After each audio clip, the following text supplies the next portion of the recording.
Direct News TV, June 8, 2023. Blowing up Ukraine's dam is a war crime with a long history. International law is clear, but sadly, so is a 500-year-old history of dam explosions as acts of war by all powers. The blame game is on.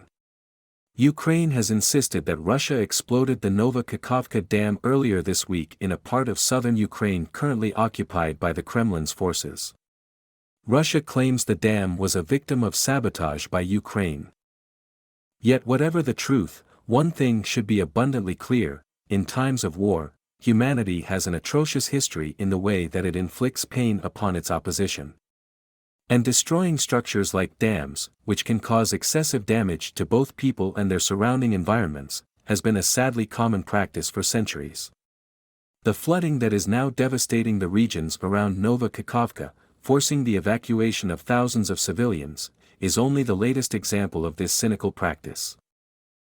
The intentional destruction of dams or dikes as a method of warfare goes back to at least the 16th century and the 80 Years' War between the Spanish army and Dutch rebels over territory that is today part of the Netherlands and Belgium. These belligerents discovered that flooding areas made it very difficult for enemies to advance, greatly reducing the mobility and speed of opposing armies. Such practices of either destroying dams or scorching the earth to impede the progress of the opposition continued unabated into the 20th century during times of warfare. In the Second World War, the destruction of dams gained global notoriety with the so-called Dam Busters raid, during which British forces attacked 3 German dams in May 1943. During the Korean War, the United States military, working under a United Nations banner, led a bombing campaign against North Korean hydroelectric facilities. While the ostensible aim of such attacks was always to gain a battlefield advantage and hurt the enemy's industrial capabilities, they invariably also caused extensive damage to civilian populations. By the time of the Vietnam War, such blunt warfare was frowned upon, and by 1977, the majority of the international community was ready for what is known as Additional Protocol I to the Geneva Conventions. 2 new rules attempted to keep acts of warfare from being excessively inhumane, disproportionate and/or indiscriminate. First, about the environment, it was decided that care shall be taken in warfare to protect the natural environment against widespread, long-term and severe damage.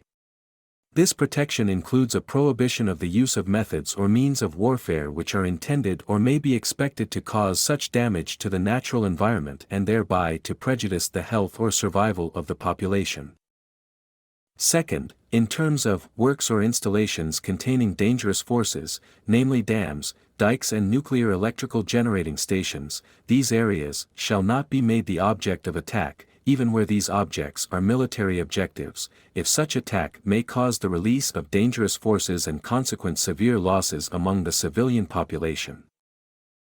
The only time that this special protection against attacks on dams and dikes does not apply is if the installation is effectively being used to support military operations and if attacking it is the only way to terminate that support.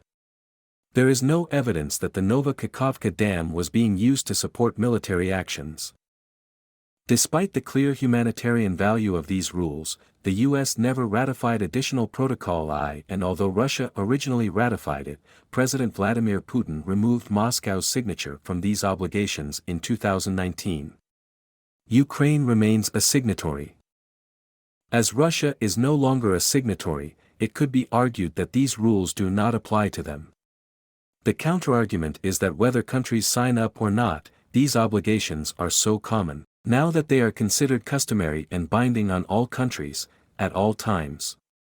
The problem with this assertion is that no one has ever been brought to justice for attacking dams, and some countries have continued to target such structures.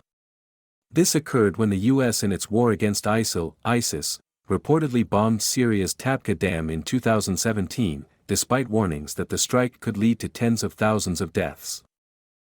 Where there might be greater clarity is with the International Criminal Court, ICC. This body, set up at the end of the 20th century is clear that war crimes include intentionally launching an attack in the knowledge that such attack will cause incidental loss of life or injury to civilians or damage to civilian objects or widespread, long-term and severe damage to the natural environment which would be excessive in relation to the concrete and direct overall military advantage anticipated. Although the US, Russia and Ukraine are not parties to the statute that undergirds the ICC, Kiev has twice exercised its prerogatives to accept the court's jurisdiction over alleged crimes occurring on its territory. The ICC has accepted this jurisdiction and has already issued its first arrest warrants, including for Putin, for the alleged war crime of unlawful deportation of children and the unlawful transfer of children from occupied areas of Ukraine to Russia.